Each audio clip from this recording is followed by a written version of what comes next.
Discovery is the opportunity to get to know a person in a different way. Often we know people primarily as clients and how they behave as clients, what skills they demonstrate as clients, but discovery causes us to broaden our understanding of who people really are. And so in discovery, you get to spend time exploring new things, paying attention to people in a different kind of way, and begin to recognize the real assets, the things that they have to offer the rest of the world, ways that they can make a difference, perhaps who needs them in community, to notice those skills, those assets, and ways to make a difference in the world.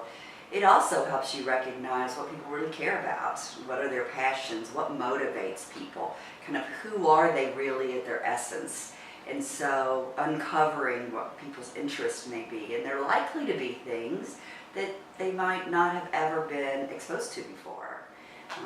People's lives have often been very constrained and therefore been exposed to few things, and so beginning to explore new artistic endeavors, new athletic events, new ways to causes and passions, and see what really clicks for the person.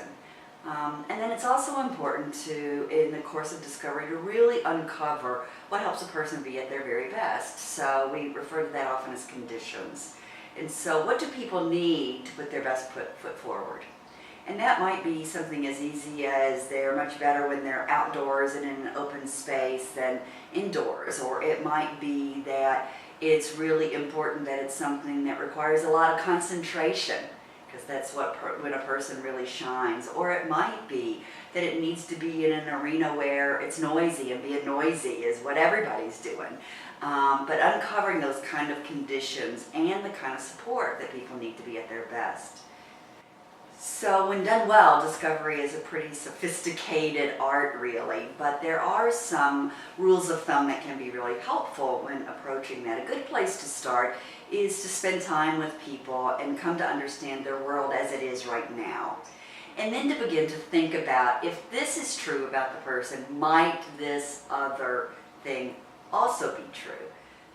So let's say somebody tells us, or we learn in early discovery, that a person likes dogs.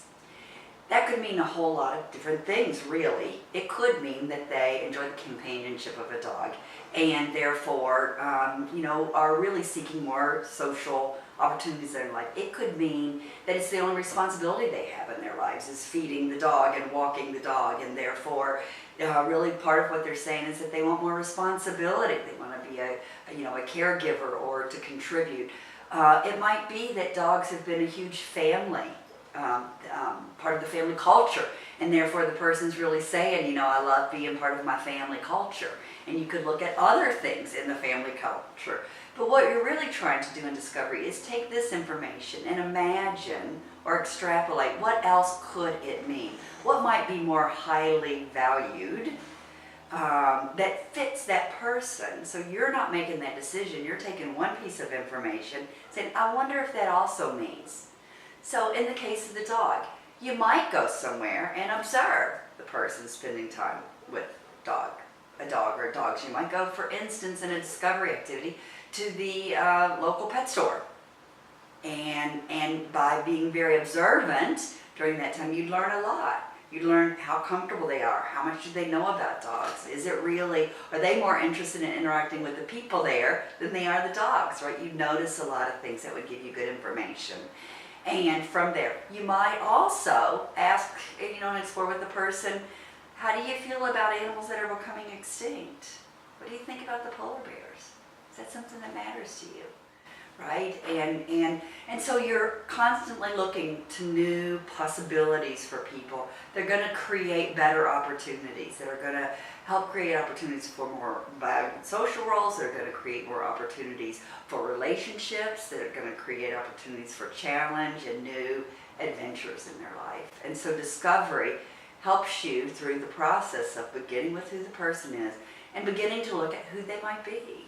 And what are the kinds of things to invest in, and what kind of assistance are they going to need to do that? Discovery is a lot of fun. People really enjoy it, and it's an important part to do, but the idea is to get to the point where you and the person you're supporting and their allies have a lot of confidence that this particular thing is really worth us investing in. Let's give this a try. And it ups the chances then that people are going to succeed in those roles because you've done your homework. So given our starting point with most people, very constrained lives, and us knowing really very little about them as people, it's hard to imagine doing good community access without taking the time to first do a good discovery